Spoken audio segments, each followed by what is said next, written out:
안녕하세요. 저는 흔히 겪을 수 없는 불운을 맞고 겨우 친자식을 찾은 홀몸입니다. 제게는 4대 독자 외동아들이 하나 있어요. 아들 귀한 세상에서 아들을 가져 축복까지 많이 받았는데 사실상 제가 이 기쁨을 온전히 누리고 산 지가 얼마 안 됩니다. 세상에는 우리 원대로 되는 일이 참 없어요. 이번 경험을 통해서 인생이 기구하게 흘러갈 수 있다는 걸 알게 되었고, 그 덕분에 가족의 소중함도 크게 깨우쳤는데요. 한편으로는 왜 많고 많은 사람들 중 나한테 그런 일이 일어났을까 하늘이 원망스럽기도 했습니다. 부모된 입장으로서 세상 전부인 자식을 잃었을 때의 괴로움과 다시 재회했을 때의 감격은 한 사람 인생을 쉽게 무너뜨릴 만큼 무서운 경험이지 않습니까? 불과 작년에 제가 그런 일을 겪었습니다. 아직도 제게 일어났던 시련이 꿈이 아닐까 생각하네요. 지금부터 기구했던 저의 이야기를 들려드리겠습니다. 제가 청춘이었던 시대에는 대부분이 20대에 결혼을 해 아이를 낳고 가정을 꾸렸지만 저는 30대가 되어서야 시집을 갔습니다. 노산 때문인지 임신이 잘 되지 않다가 운이 좋아서 아이를 얻을 수 있게 되었어요. 임신한 지 한 7개월이 되었을 때쯤 산부인과에서 검진을 갔었는데 그때 뱃속의 아이가 아들이라는 말을 듣고 온 집안이 들썩이며 경사가 났었습니다. 특히 시가에서 가장 많이 축하를 해줬어요. 시가 쪽에 남자씨가 귀해서 남편도 3대 독자였거든요. 시부모님이 제게 표현을 하진 않았지만 항상 아들을 바라고 있는 기색이 드러나 저도 내심 아들을 원했었습니다. 며느리 입장이다 보니까 시부모님 기대에 부응을 하고 싶었으니까요. 제가 초음파 검사를 하고 온 다음 날 시가에서는 너무 기쁜 나머지 잔치까지 벌였는데요. 저희가 경기도 외곽 쪽에 살고 있어서 도둑 들지 않을 만큼 대문을 열어놓고 지내는 주택이었는데 그날 시부모가 동네 사람들까지 불러다 마당에서 고기 파티를 벌였습니다.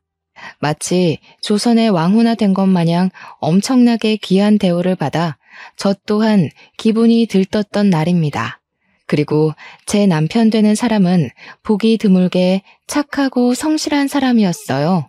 저를 만나기 전까지는 내내 일만 해서 여자한테 쑥스러움을 많이 타는 쑥맥이기도 했습니다. 시댁에서 전부 남편더러 결혼 못하고 혼자 살면 어쩌냐고 그렇게 걱정을 했다던데 저 덕분에 남편 인생이 구제되었다면서 그 부분 또한 시부모가 많이 칭찬해준 부분이었어요. 그렇잖아도 자기 아들 살렸다고 저를 좋아하는 상황이었는데 거기다 제가 아들까지 뵀으니 시가에서 저는 정말 왕후나 다름없었습니다. 세아가 네가 우리 집안을 살린 거다. 정말 고마워. 앞으로 네 건강은 이시엠이 몫이니 아무런 염려 말거라. 어쩜 이렇게 예쁜 며느리가 내게 들어왔을꼬. 원래 며느리 사랑은 시부라지만 저는 시부보다 시모에게 애정을 듬뿍 받았습니다. 친정엄마가 멀리 계셔서 시집살이 강도가 심하면 외로워서 어찌 견딜까 내심 걱정을 많이 했는데 시모가 알아서 제게 엄마 노릇을 자처해주니 그때만 해도 저는 시집살이도 하지 않았어요. 아들을 뵌 덕분에 친정에서도 받아보지 못한 대접을 받으며 등 따시고 배 따시게 지냈습니다. 그런데 중요한 건 이런 시모의 다정한 태도가 결국 가면이었고 길게 가지 못했다는 겁니다. 제가 출산하고 난 후 시가는 전부 저를 등 돌리고 아예 집 밖에 내몰기까지 했다는 거죠. 그 이유는 당황스럽게도 제가 아들이 아닌 딸을 낳았기 때문이었어요. 저도 상당히 혼란스러웠던 결과였습니다. 분명 초음파 검사로는 아들이라고 들었는데 낳고 보니 딸이라뇨. 제 아이는 조기 출산으로 태어났는데요. 품에 한 번 안아보지 못하고 인큐베이터 신세를 지게 되었고 저 또한 출산 후 바로 혼절을 하는 바람에 탯줄 끊는 아이를 눈에 담지 못했어요. 남편이랑 시모는 출산하는 동안 제 곁을 지켜주고자 했으나 일을 해야만 해서 함께하지 못했고 시부가 대신 밖에서 저를 기다리고 있다가 결과를 들었다고 합니다. 제가 잠깐 잃었던 의식을 되찾았을 땐 남편부터 시가들이 제 주위를 둘러싸고 있었는데 표정들이 하나같이 싸늘하게 굳어 있었어요. 저한테 늘 따스한 웃음만 보여주며 내 딸, 우리 딸 해주던 시모도 얼음장처럼 차가운 얼굴을 하고 있었습니다. 그렇게 차가운 얼굴로 뱉는 말씨는 제가 알던 시모 목소리에서 확 돌변해 있었어요. 깼니? 지금 정신없을 거 아는데 너 때문에 지금 온 식구가 발칵 뒤집어졌다. 내 뭐 하나 물어보자. 병원 오진인 거니 아니면 우리한테 거짓말을 한 거니? 네? 거짓말이라뇨. 뭘 말씀하시는 거세요? 뭔가 오해하신 것 같은데 저는 한 번도 식구들한테 거짓말한 적은 없어요. 어머님이 제일 잘 아시잖아요. 그럼 대체 뭐야? 네 말은 지금 병원이 잘못했다는 거네? 어떻게 아들인지 딸인지도 몰라, 애미라는 사람이. 아, 참 살다 이렇게 기가 찬 김칫국은 처음이다. 제가 의식을 막 찾았던 터라 정신이 없는 상황이어서 판단을 빠릿빠릿하게 못하고 있었는데 마찬가지로 당황해 있던 남편이 대신 흥분한 시모를 말렸고 시부모를 일단 밖으로 보냈습니다. 그리곤 제게 상황을 찬찬히 설명해 주었어요. 나도 어떻게 된 사실인지 모르겠어. 분명 아들이라고 한 거 나도 들었는데 나중에 와서 보니까 딸이더라고. 딸이면 뭐 어때? 요즘은 딸이 더 귀하대. 엄마 아빠는 옛날 사람이잖아. 너무 신경 쓰지 마. 제 뱃속에서 나온 아이가 딸이라고 말하는 남편의 발언을 듣고 제 사고 회로는 그것에서 멈춰버렸습니다. 좀 많이 놀랐어요. 태몽도 항소 태몽을 꿔서 당연히 아들인 줄 알았는데 본의 아니게 시가에 제대로 한 방 먹여버린 셈이 돼버렸지만 곰곰이 생각할수록 시가 태도가 기분이 나쁘더라고요. 딸이라고 해서 시가 사람이 아닌 건 아니지 않습니까? 아들이든 딸이든 남편 씨를 받은 자식임은 틀림없고 자기네들한테도 엄연히 손녀잖아요. 또 저와 남편 사이에서 둘째가 날 수도 있는 거고요. 고작 아들, 딸 문제 때문에 이제 막 의식을 찾고 출산한 제게 그리 버럭 소리 지를 것까진 없지 않나요? 생각을 거듭할수록 너무 180도 돌변해버린 시부모 태도에 제가 더 서운해서 눈물이 났습니다. 하지만 제가 당당하게 사과받을 수 있는 기회는 처참히 무너져 버렸어요. 의사 선생님 하는 말이 이번 출산은 제가 노산이라 많이 힘겨웠던 시도였다고, 제 몸이 한 번 더 출산을 꿈꾸기엔 많이 버거운 상태라서 둘째까지는 힘들 거라고 말하는 거 아니겠습니까? 그 사실을 시가 사람들이 알자 제게서 아들을 보겠다는 작은 가망성까지 끊어내고서 등을 돌렸어요. 그래도 남편만큼은 제게 너무 과분하고 진국인 사람이었던지라 제 편에 서줬고 저는 오직 남편에게만 의지하면서 그렇게 딸을 키웠습니다. 남편은 정말로 아들이 아니어서 아쉬워하는 면이 없었어요. 딸이어도 괜찮다며 성심성의껏 같이 육아를 해줬기에 제가 그나마 버틸 수 있었던 것 같습니다. 그럼에도 시집살이는 피할 수 없었는데요. 신혼 초에도 없던 시집살이를 갑자기 하게 되니 제 몸과 마음이 배로 힘들더군요. 그때마다 남편이 먼저 웃으면서 고생 많았다고 손을 잡아주곤 했는데 그게 그렇게 큰 위로가 되었습니다. 하지만 이 세상은 저를 무너뜨리기 위해 작정이라도 한 것처럼 제게 유일한 사람마저 앗아가고 말았는데요. 남편이 전봇대 설치 시공하는 일을 했는데 동료 직원의 실수로 감전사고가 일어난 겁니다. 남편만 감전이 되어 그 높은 곳에서 그대로 추락해 바로 세상을 떠났다고 했습니다. 저와 딸만 보고 살았던 사람인데 제가 가는 길 봐주지도 못하고 그렇게 보내야만 했어요. 그날은 제 세상이 완벽하게 무너진 날이기도 했었습니다. 그래도 남편 마지막 길은 꼭 함께 해주고 싶었는데 그마저도 제겐 허락되지 않은 욕심이었던 거예요. 시모가 저를 장례식 입고도 못 밟게 했지 뭡니까? 우리 집안을 살릴 귀인인 줄 알았더니 순 원흉 덩어리였어. 내가 너를 집에 들인 게 천출의 한이다. 다신 우리 가문 앞에 낯짝 들이미는 일 없도록 해라. 2번 다시 내 앞에 나타나봐. 너랑 네 딸내미 아주 시궁창에 빠뜨려버릴 테니까. 시모는 제 가슴팍으로 약간의 돈이 든 봉투만 팩 던져준 채 돌아섰어요. 저는 결국 빈소 안에 몸을 들이지 못하고 딸을 업고서 장례식장 주변만 돌았었습니다. 발인식 날 멀찍이서 남편 떠나는 걸 보면서 그렇게 오열을 했던 기억이 나네요. 차라리 시가 사람들이 처음부터 제게 모질었다면 제가 이렇게까지 배신을 느끼진 않았을 겁니다. 저더러 3대 독자 남편 구제해준 것만으로도 고맙다고 절절 매던 시가들은 그저 욕심을 숨기고 있었을 뿐이었던 거예요. 정말로 남자씨 하나 때문에 사람이 그토록 철면피 같은 가면을 쓸 수 있다는 것도 놀라웠고 가면 벗은 진짜 얼굴색이 얼마나 무서운지도 제대로 느꼈던 경험이었습니다. 제가 그냥 순진했던 거죠. 그 길로 저는 아이를 홀로 키웠습니다. 친정에 갔을 수도 있지만 친정도 어려운 형편으로 지내고 있는지라 제가 가면 짐이 될 걸 알기 때문에 함부로 찾질 못했어요. 그래서 서울 주변을 전전하다가 구청에서는 한부모 가족센터를 소개해 주더군요. 구청에서 집도 도와줬는데 방이 하나 있었고 거실이라 부르기 민망한 규모와 작은 주방이 있는 곳이었어요.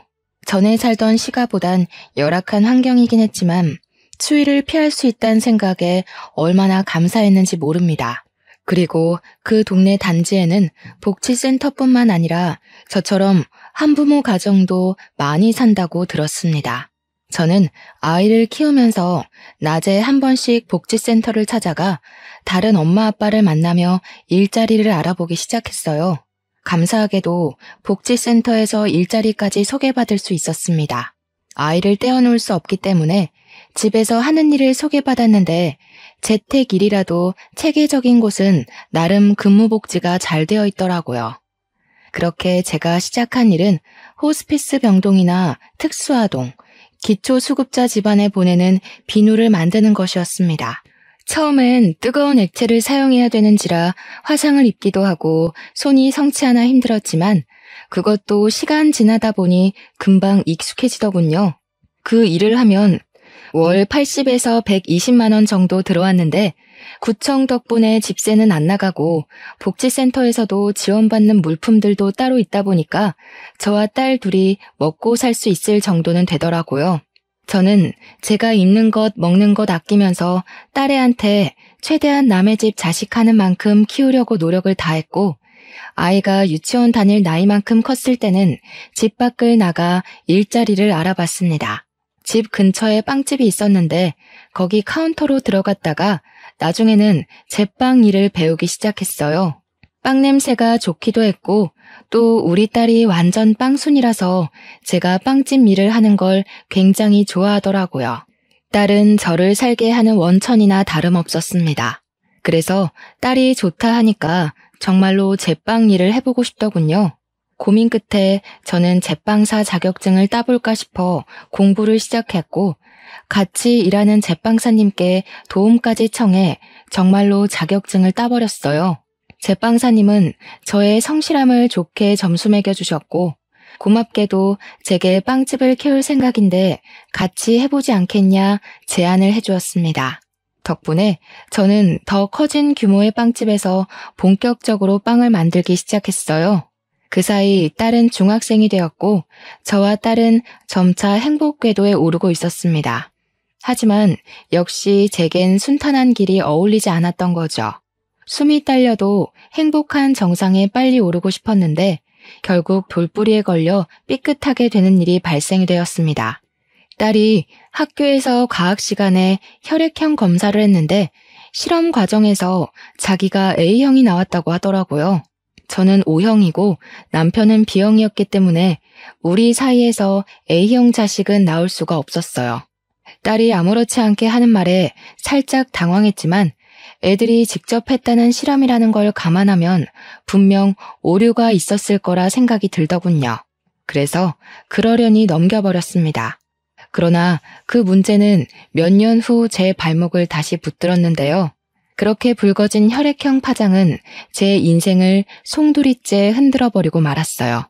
딸이 고등학생이 된 후 학교를 찾아온 헌혈 차량에서 친구들이랑 같이 헌혈을 했다고 했거든요. 그런데 거기서 간호사가 헌혈 전 피 검사를 했는데 A형이라고 했대요. 이젠 딸이 검사지까지 들고 온 상황이라 빼도 박도 못하게 A형이라는 거였고 저는 그대로 다리에 힘이 풀릴 수밖에 없었습니다. 어떻게 이럴 수가 있겠습니까? 제가 다른 남자를 만나 불경스러운 짓을 한 적이 없는데 이게 말이 되는 건가요? 딸이 제 혈액형은 알아도 남편 건 모르는 상태입니다. 제가 일부러 말하지도 않았어요. 그래서 저 혼자 딸이 가져온 검사지를 보면서 며칠간 혼란에 잠겨 시간을 보냈습니다. 너무 떨렸어요. 제 딸이 맞는데 아닐 수도 있다는 확률이 생겼다는 게 겁이 났습니다. 왜 그런 일이 생겼는지 도무지 알 길이 없었어요. 이 사실의 실마리를 풀기 위해서는 혈액형보다 좀 더 확실한 방법이 필요했습니다. 저는 끝내 딸과 친자 검사를 해보기로 마음먹었고 딸의 칫솔과 제 것을 들고 기관을 찾았어요. 떨리는 가슴을 안고 받은 친자 검사 결과지는 결국 저를 절망하게 만들었습니다. 친자 관계가 인정되지 않는다. 그야말로 청천벽력 같은 사실이었어요. 그렇게 기재된 문장을 믿을 수가 없어서 몇 번이고 뜯어보았죠. 눈물이 앞을 가려 마음을 추스르고 보느라 한참 동안 기관에서 자리를 뜨지 못했습니다. 도대체 어떻게 된 일일까요? 당연히 내 새끼라고 17년을 끼고 살았던 딸인데 어쩐지 지금 생각해보니 복지센터 사람들이 저랑 딸을 보고 안 닮았다고 얘기를 번번이 했었어요. 그게 결국 이렇게 될 징조였나 봅니다. 그땐 저 혼자 제 딸이랑 닮았다고 생각하며 살았거든요. 근데 정말로 저와 딸이 혈육이 아니라서 안 닮은 거였다니 충격은 거듭될수록 사그라들기는커녕 제 숨통을 계속 조여왔습니다. 이 일을 어쩌면 좋을까 싶어서 한동안 시름시름 앓다가 저는 동료 제빵사님께 부탁해 하루 휴가를 내고 제가 출산했던 산부인과를 찾아갔습니다. 그 병원은 이미 원장님과 직원들이 싹 다 바뀌어 있더라고요. 사정 모르는 직원들에게 옛날 이야기를 하면 이해를 해줄지 모르겠지만 우선은 제 사정을 구구절절 늘어놓으며 눈물을 보였습니다. 다행히도 직원분들은 제 사정에 놀라서 당시 병원 기록지를 뒤져 곧바로 보여주었어요. 촌이나 다름없던 곳에 있던 작은 병원이었던지라 저와 같은 날 출산을 한 산모가 딱 한 사람 더 있었습니다. 어떡해 어머님, 아무래도 병원 측 실수로 아이가 바뀐 게 아닌가 싶어요. 어떻게 일을 이런 식으로 처리를 했대? 좀 더 알아보시고 그 사람들 고소할 수 있는지 알아보셔요. 아이가 바뀌었다라. 저도 예측은 했지만 간호사가 직접 말해주는 건 타격이 꽤 컸어요. 저는 제가 출산했던 당시의 직원들을 죄다 찾아내 어떻게 된 사실이냐고 따져묻고 싶었지만 지금으로서 그걸 신경 쓸 겨를은 없었습니다. 고소할 여유가 없었다는 소리입니다. 제 친자식이 어딘지도 모를 곳에서 누군지도 모를 사람 손에 컸다는 사실만이 제 머릿속을 지배했어요. 저는 병원에 부탁해서 저와 같은 날 출산을 했다는 산모 집 주소를 받아 신뢰를 무릅쓰고 거길 찾아갔습니다. 무슨 정신으로 찾아왔는지 모르겠는데 막상 오니까 초인종은 차마 못 누르겠더군요. 만약 정말 아이가 바뀐 거라면 제 친자식이 이 집에서 아무것도 모르고 살고 있다면 과연 제가 친자식 앞에 이렇게 나타나도 되는 건지 이런저런 고민이 제 발목을 세게 쥐었어요. 그러던 중 뒤에서 누구냐고 묻는 남자 목소리가 들렸는데요. 돌아보니 남학생 하나가 서 있었거든요. 그 학생이 저더러 자기 엄마 친구냐고 묻는데 저는 학생 질문은 전혀 안 들리고 얼굴만 눈에 들어오더라고요. 그리곤 그 남학생 앞에서 단숨에 눈물을 흘릴 수밖에 없었습니다. 정말 소름 돋게도 남학생의 모습이 죽은 제 남편과 똑 닮아있지 뭡니까? 죽은 남편을 마주하는 것 같아서 가슴이 너무 두근거렸던 저는 그대로 주저앉아 버렸습니다. 학생이 저를 급히 챙겨주며 집안에 들여주었는데 집안에는 이 학생과 함께 단란한 모습을 하고 있는 가족 사진이 참 많이 걸려 있었어요. 역시나 이 학생은 이 집 부모와 닮은 구석이 하나도 없더군요. 사진을 보고서 제 친아들일지 모른다는 확신이 조금 더 들었습니다. 학생의 부축을 받고 소파에 앉아 있는데 잠시 뒤 저와 또래로 보이는 아줌마가 나타났어요. 저를 보며 어리둥절한 표정을 짓고 있는 그분이 바로 저와 같은 날 같은 병원에서 출산한 아줌마였습니다. 저는 왈칵 올라오는 눈물을 흘리면서 그 아줌마 앞에 가 무릎을 꿇었어요. 넙죽 엎드리자 아줌마랑 학생 둘 다 놀라서 저를 황급히 말렸습니다. 제가 염치 없이 잘 살고 있는 집안에 찾아온 건 정말 죄송합니다. 꼭 부탁드리고 싶어서 실례를 무릅쓰고 찾아왔어요. 혹시 아드님 혈액형이 어떻게 되는지 물어봐도 될까요? 갑자기 무슨 일인지 모르겠는데 우리 아들 말하는 거지요? 우리 애는 B형이에요. 도대체 누구신데 그러시나요? B형이라는 소리를 듣고 저는 남편과 같은 혈액형인 학생을 한 번 더 바라봤습니다. 제가 예측하고 있는 친자 사실과 한 발 더 가까워진 셈이었어요. 제가 1990년에 한 산부인과에서 출산을 했습니다. 초음파 검사를 통해서 아들인 줄 알고 있던 뱃속의 아이가 태어나 보니 딸이라고 하더군요. 그런데 그 딸이 커서 제게 그런 소리를 하는 겁니다. A형이라고요. 하지만 저는 O형이고 제 남편은 B형이거든요. A형 자식이 나올 수 없지 않습니까? 그거 참 당황스러운 소식이네요. 따님이 잘못 측정한 게 아니고요. 그런데 그게 지금 이렇게 찾아오신 거랑 어떤 관련이 있는 거죠? 경기도 산부인과에서 출산한 적 있으시죠? 빨강 지붕 뒤에 있는 산부인과요. 1990년 4월 18일에 혹시 아이를 출산하지 않았나요? 제 말을 들은 아줌마는 깜짝 놀라면서 자기 아들 태어난 날이 그날이라고 하였습니다. 아줌마가 놀라며 제 말에 공감을 할 때마다 저는 앞에 있는 학생이 제 친아들이라 확신할 수밖에 없었어요. 제가 둘에게 과거의 사정을 전부 말하고 제 딸 사정까지 밝혔더니 아줌마 또한 심히 놀란 눈치였고 같이 듣고 있던 학생도 마찬가지였습니다. 실례인 거 압니다. 하지만 제가 이렇게 하지 않으면 자꾸 그댁 아드님이 눈에 밟혀서 잠이 오지 않을 것 같아 이래요. 부탁드립니다. 친자 검사 한 번만 해보게 해주세요. 아줌마 입장에선 안 해볼 이유가 없다고 생각했는지 제 제안을 받아들여줬습니다. 아마 제 이야기를 듣고서 자신도 친자에 대한 의문이 생겨버렸을 테니 찝찝한 마음으로 지낼 수 없기도 했겠죠. 그렇게 시행한 검사에서 아줌마와 학생은 친자 불일치, 저와 학생은 친자 일치가 떴어요. 어떻게 이런 일이 있을 수 있냐면서 아줌마도 저와 같이 절망하며 주저앉았어요. 자리에서 한참을 일어나지 못하며 학생을 붙잡고 눈물을 흘렸죠. 한 번씩 이상한 점이 있었어요. 아들은 갈수록 건강하게 커가는데 어느 순간부터 저희 부부랑 닮은 점이 없는 것 같더라고요. 다른 사람들도 저와 남편이 아들을 데리고 다니면 자식인 줄 몰라봤거든요. 그런데 그게 이런 이유였다니 어떻게 이런 일이 있을 수가 있죠? 아줌마네 부부는 자기 아들과 생활 습관이나 입맛 하나 비슷한 게 없어서 꽤나 어렵게 키운 편이라고 했어요. 그리고 자기도 저처럼 초음파 사진에서 딸인 줄 알았다고 합니다. 하지만 출산하고 나서 아들이라길래 단지 초음파 결과가 오진인 줄로만 알았다고 해요. 저희는 사실을 전부 알았지만 이걸 어떻게 바로잡아야 할지 고민이 많았습니다. 무엇보다 자식들이 가장 혼란스러울 거라 생각했어요. 아니나 다를까 아들이랑 딸이 친부모의 사실을 쉽게 받아들이지 못하더군요. 서로 친모를 낯설어하는 상황이었습니다. 당연한 반응이겠죠.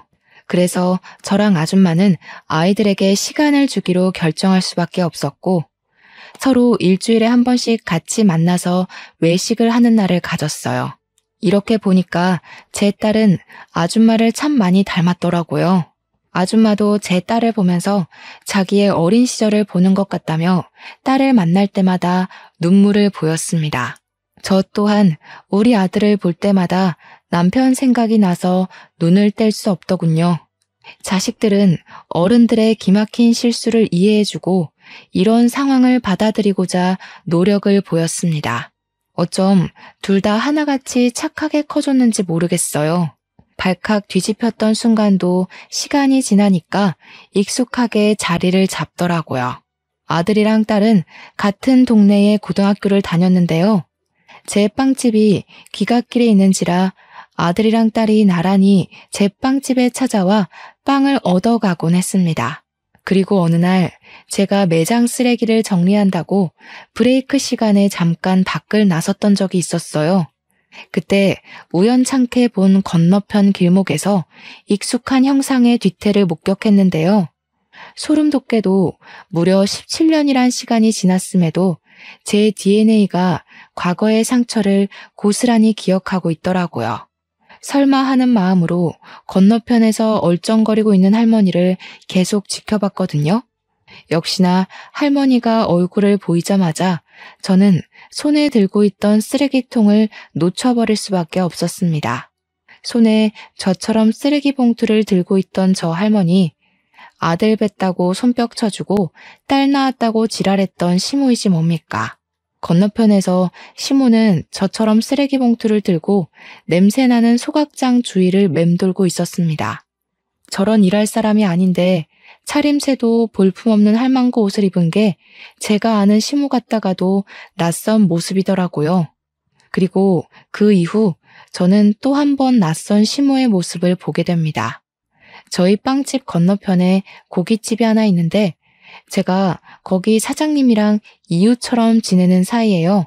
서로 식사와 후식 관계이기 때문에 은근히 득보는 게 있었거든요.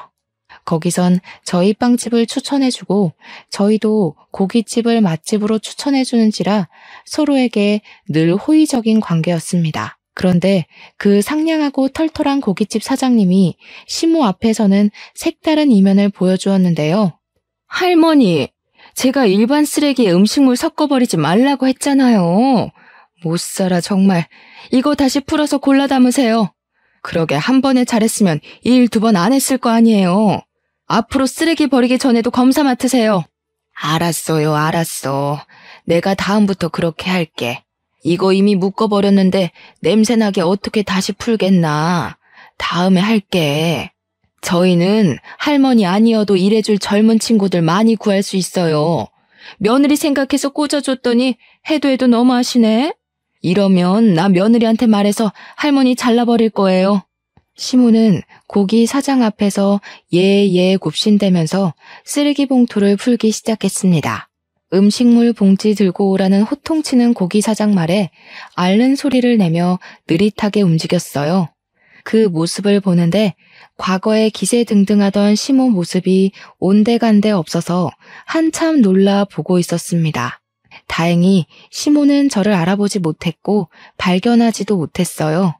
재활용 정리를 마치고 다시 매장으로 들어올 때는 시모는 없고 고기 사장님만 담배를 피우고 서 있더라고요. 여사장님이신데 상냥하고 친절하지만 좀 많이 터프하세요. 저는 그제야 그 사장님께 인사를 드렸고 살짝 불러서 시모에 대해 물어보았습니다. 들어보니까 사장님 며느리가 자기 외숙모라면서 시모를 부탁했다고 하더군요. 나이가 좀 있는데 자식이 없어서 노후 관리가 안 되는 사람이라고 설명을 했다네요. 그러니까 저한테는 한때 시족하였던 사람이 고기 사장님 며느리로 들어간 겁니다. 세상 참 좁지 않나요? 아무리 대한민국이 좁은 땅이라지만 서울 땅덩어리가 이 정도로 쉽게 과거 인연을 접할 만큼 작진 않은데 신기한 일이었습니다. 어쨌든 시모가 남의 집 종처럼 별 볼 일 없이 살고 있는 건 맞는 것 같았어요. 그렇게 나를 자기 만족에 이용하는 도구처럼 여기더니 결국 자기도 남의 가게에서 도구로 굴려지는 삶을 살고 있었네요. 저는 고기 사장님께 부탁해서 시모가 쉬는 날이 언제인지 일정을 물었습니다. 시모와 2번 다시 마주치지 않기 위해 물었던 건데 그게 훗날 제게 큰 수혜로 다가올 줄은 몰랐어요. 어느 주말 아들이 우리 집을 찾아온 적이 있었는데요.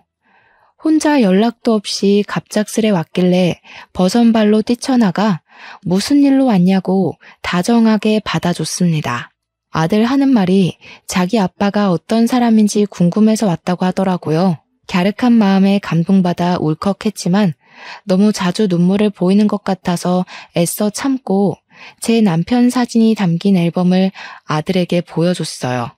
아들은 자기가 봐도 자기랑 닮은 남편의 젊은 시절 모습에 처음으로 눈물을 보였습니다.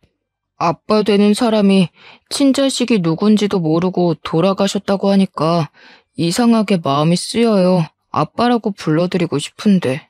아빠는 이미 너를 보고 계실 거야. 네가 이렇게 우리를 인정해준 것만으로도 우리한테 할 몫은 다 했어. 너무 자책하지 말았으면 좋겠다. 그러려고 널 찾은 게 아니니까. 저는 아들의 진심이 너무 고마워서 저는 아들을 안아주며 다독였습니다. 그리고 곧 귀가한 딸과 함께 맛있는 걸 먹으려고 둘을 데리고 외출을 했어요.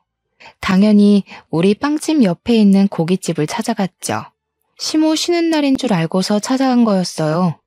딸의 친모는 약속이 있어서 못 온다고 한 게 좀 아쉬웠네요. 딸이랑 아들은 이제 제법 친해져서 친구처럼 지냈습니다.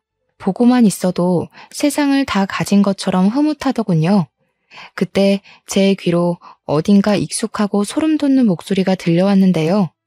정말이지 하늘은 제가 한순간이라도 마음 편히 누릴 수 있는 여유를 안 주는 것 같아요. 일부러 시모 없는 날인 걸 알고 고깃집을 찾았던 건데 그렇게 피하고자 했던 시모 목소리가 제 귀를 때리는 거 아니겠습니까? 아유, 미안하다니까. 사돈끼리 참 팍팍하게 구네. 이 정도 묻은 거는 손님들이 몰라요. 다 사람이 하는 일인데 어떻게 완벽할 수가 있겠어? 직장에서 사돈, 가족 그런 게 어딨나요? 할머니 자꾸 이런 식으로 하면 일 못 써요. 이거 처음부터 다시 다 닦으세요. 아니면 오늘 일단 깎아서 드릴 겁니다. 엮이고 싶지 않았는데 돌아보니까 역시나 지난날처럼 시모가 고기 사장한테 갈굼을 당하고 있더군요. 조금 더 가까이서 본 시모의 모습은 상당히 세월을 직격탄 맞은 얼굴이었습니다. 시부모 둘 다 꼬부랑 할매 할배가 돼서 수익이 없다 보니까 이런 수모까지 당하면서 일을 하고 있는 것 같았어요. 하긴 효도해줄 아들이 세상을 뜨고 없으니 자기들 손으로 노후를 벌어먹고 살 수밖에 없겠죠. 저는 그런 시모를 무시하고서 애들을 데리고 계산을 하기 위해 사장님께 말을 걸었습니다. 그랬더니 시모가 먼저 저를 알아보고 아른 체를 하더군요. 아니 애미야, 네가 여긴 어쩐 일이니? 어머나, 이 애들은 다 누구야? 설마 너 그새 재혼해서 애 하나 더 낳았니? 제 딸도 버젓이 서 있는데 시모는 제 아들만 뚫어져라 쳐다보았습니다. 그 모습을 보니까 과거에 아들 좋다고 미쳐 날뛰던 시모 모습이 생각나는 거 아니겠어요? 제 아들이 남편을 좀 많이 닮은 편이었는데 그게 시모 눈에도 그랬나 봐요. 여전히 저를 함부로 밀치면서 제 아들 앞을 차지해 손을 덥석 잡더라고요. 애미야, 이 아이는 누구니? 어쩜 우리 아들이랑 이렇게 똑 닮았을까? 우리 아들한테 숨겨둔 자식이 있었다고 해도 믿을 지경이네. 너는 아빠 이름이 어떻게 되니? 제 아들에게 접촉된 시모 손이 더럽게만 느껴져서 저는 시모의 손을 탁 내치며 제 아들을 뒤로 숨겼습니다. 그리고는 차라리 모든 사실을 알고 고통받으라고 시모한테 숨김없이 제 사정을 다 밝혀주었죠. 그러자 시모가 훗날에 처지도 모르고 기함을 하면서 기뻐하더라고요. 마치 과거에 제 초음파 소식을 듣고 동네 잔치를 벌였던 것처럼요. 아이고, 그럼 그렇지. 내 아들이랑 이렇게 닮았는데 내 손주가 아닐 리 없지. 세상에나 어떻게 이런 일이 다 있다니. 내가 네 할미다, 아가야. 과거에는 저 상냥한 가면에 속아 시모를 엄마 같다는 가증스러운 생각까지 했었는데 지금 보니 저 용심만 가득한 얼굴을 왜 몰라봤나 싶네요. 아기 시절에 그나마 안면 텄던 제 딸한테는 일체의 관심도 없고 그저 얼굴 처음 본 아들만 붙들고서 구역질 나는 애교를 부리고 있으니 보고 있는 저까지 얼굴이 찌푸려졌습니다. 세월이 지나도 변함없는 시모 태도가 기가 차서 저 아이들한테 먼저 집에 가 있으라고 하고 시모 앞을 다시 한번 막아섰어요. 뭐 하는 짓이니? 아직 내 손자 이름이 뭔지 묻지도 않았는데 건방지게. 다시 데려오너라. 내 아들 자식이니 이제부터 내 품에서 키울 거야. 어련하시겠어요. 남자씨의 미친 눈은 어디 안 가나 봐요? 남자씨 마른 집에서 혹독하게 굴려졌으니 그쪽도 당한 만큼 저한테 갚아주고 싶었겠죠. 저를 갈구면서도 원래 며느리들은 다 그렇게 배우는 거라고 하셨죠? 잘 들으세요. 그런 건 내리 사랑이 아니라 횡포라고 하는 거예요. 우리나라에선 그게 신고도 되는 범죄고요. 얘가 뭐라고 하는 거야? 말버릇이 왜 이렇게 싸가지 없어졌어? 내가 그래도 한때 너한테 시엠이 되는 사람이었어. 시끄럽고 내 손자나 데려오라니까. 시엠이 같은 소리 하네. 아직도 과거에 매여서 본인이 뭐라도 되는 줄 아나 본데 지금 처지 똑똑히 되새겨보세요.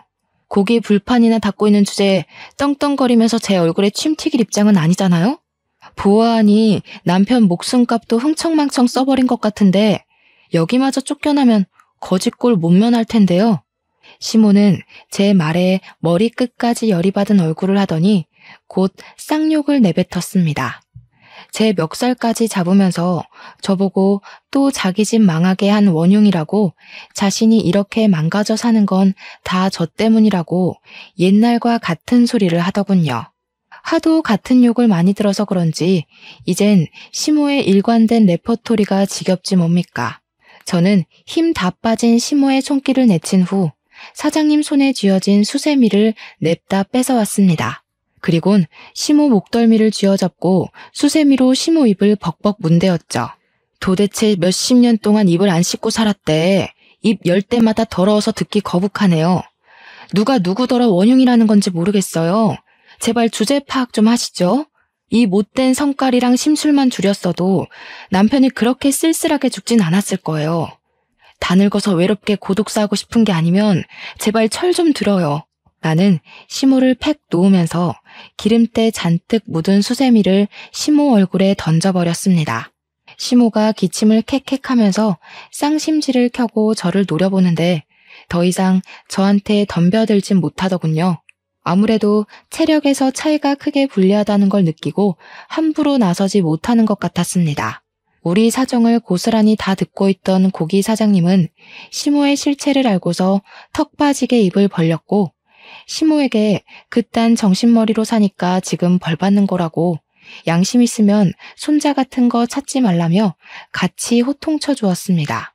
그리고 고기 사장님이 그 자리에서 시모를 해고해버렸어요. 시모는 돈줄이 끊기자 체면 다 구기면서까지 고기 사장 앞에 무릎을 꿇었는데요. 사장님 바지가랑이를 잡으면서 해고만은 안 된다고 사정을 했어요. 그 모습이 참 비굴하고 고소하더라고요. 고기 사장님은 그런 시모한테 사과를 왜 나한테 하냐면서 또 강하게 소리를 쳤고 시모는 그제야 제 앞으로 머리를 조아리며 그동안의 행실에 대해서 사과를 했습니다. 무려 17년 만에요. 하지만 저는 그 사과마저 시모가 자기 밥줄 위해 가식적으로 용서를 빈다는 게 너무 눈에 보였습니다. 원래부터 용서할 마음 따위 눈꼽만큼도 없었지만 이런 상황에서도 진심이 없는 시모의 태도가 더는 사람으로 안 보이더군요. 노망난 할머니 다 됐네. 그쪽 팔자는 결국 이렇게 될 거였어요. 귀한 손주 잃고 죽을 때까지 남의 집 종노릇이나 하다가 눈 감을 팔자라는 거 그만 받아들이셨으면 하네요. 마지막으로 경고하는 겁니다.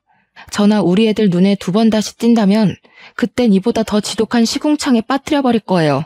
평생 후회하면서 눈물로 허송세월 보내길 바란다는 말을 마지막으로 저는 고깃집을 나와버렸습니다. 시모가 따라 나오며 저를 한서린 목소리로 불렀지만 고기 사장님한테 쫓겨나는 바람에 가게 문에 매달려 있느라 쫓아오진 못했어요.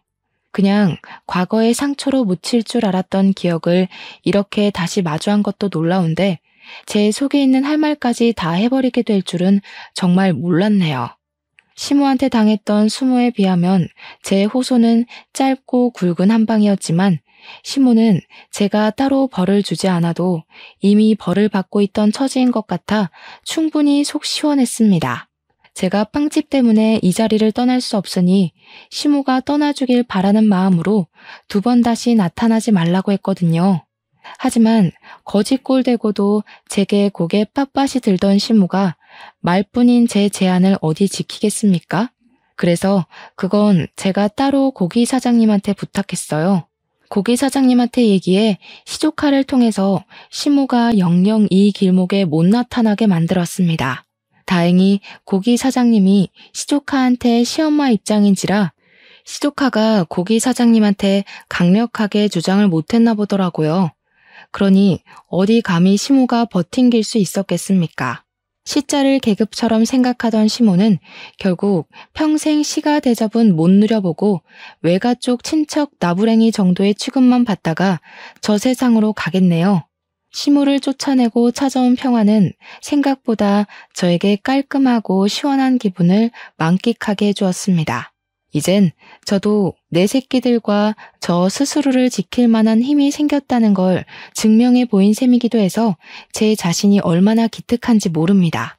제 아들이 버젓이 살아있는 한 시모가 언제 또 저희 앞에 나타날진 알 수 없어요. 하지만 더는 저런 늙은 할망구 따위 하나도 두렵지 않습니다. 제가 시모에게 경고했던 대로 또다시 모습을 드러낸다면 정말 시궁창으로 밀어버릴 각오도 이미 하고 있어요. 덤빌 테면 덤벼봤으면 좋겠네요. 더 이상 제가 그 집안에 손실 보는 일은 없을 겁니다. 차차 가정에 안정이 찾아오고 아이들도 무럭무럭 커서 현재는 벌써 둘 다 대학생이에요. 이렇게 오기까지 무려 20년이 걸렸고 안정기가 지속된 건 2년 정도 되었습니다. 그래도 시모를 마지막으로 대적한 게 2년 전이라 지금은 꽤 많이 잊혔어요. 그럴 수밖에 없도록 저희에게 또 다른 기쁜 소식이 찾아와서 정신없는 상태거든요. 글쎄, 우리 애들이 연애를 한다는 거 아니겠습니까? 솔직히 그 얘기를 들었을 때 처음에는 저랑 사돈되는 입장이 좀 이상하긴 했어요. 왜냐면 딸도 내 자식, 아들도 내 자식이잖아요. 그건 사돈 집안도 마찬가지고요.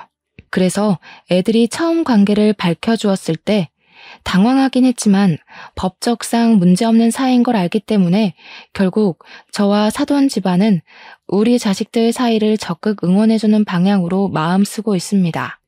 아, 그리고 호적은 본래 생모 밑으로 호적을 옮겼어요. 이것 또한 고민을 많이 했던 부분인데 아이들 선택에 맡겼더니 아이들이 생모 밑으로 호적을 옮기되 양가 집안 어른들에게 전부 엄마 아빠라고 부르겠다더군요. 벌써부터 결혼까지 약속해서 양가와 함께 하겠다고 약속을 해주었습니다. 저희는 이렇든 저렇든 그냥 알아서 하라고 했습니다. 저와 사돈은 그저 내 자식들이 우리 곁에 있어주기만 한다면 그걸로 만족했거든요. 어떻게 이런 기막힌 인연이 다 있을 수 있단 말인가요? 제가 죽기 전에 이 정도로 심한 비탈길을 걸어보게 될 줄은 몰랐습니다. 평평한 시멘트 바닥을 밟기까지 비탈길 때문에 발바닥이 상처투성이가 되어버렸지만 그래서 시멘트 바닥의 소중함을 더 잘 알게 된 것 같아요. 지금의 행복이 남들보다 2배, 3배로 소중하고 기쁘다는 걸 말씀드리고 싶었습니다. 다들 한 번쯤은 인생의 고비를 겪어보지 않았습니까? 인생이란 게 늘 순탄하기만 했던 분도 언제 어떻게 삐끗하게 될지 모르는 거잖아요. 생각보다 스스로에게 주어진 고비가 좀 많이 힘든 편일 수도 있는데 그때마다 좌절할 만큼 하시고 올 만큼 우셨으면 좋겠습니다.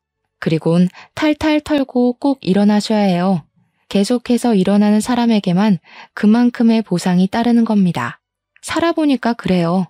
그러니 특히 젊은 청년들이 이른 나이에 너무 다 이루려고 하지 말고 본인의 시기가 올 때까지 계속 일어났으면 싶어요.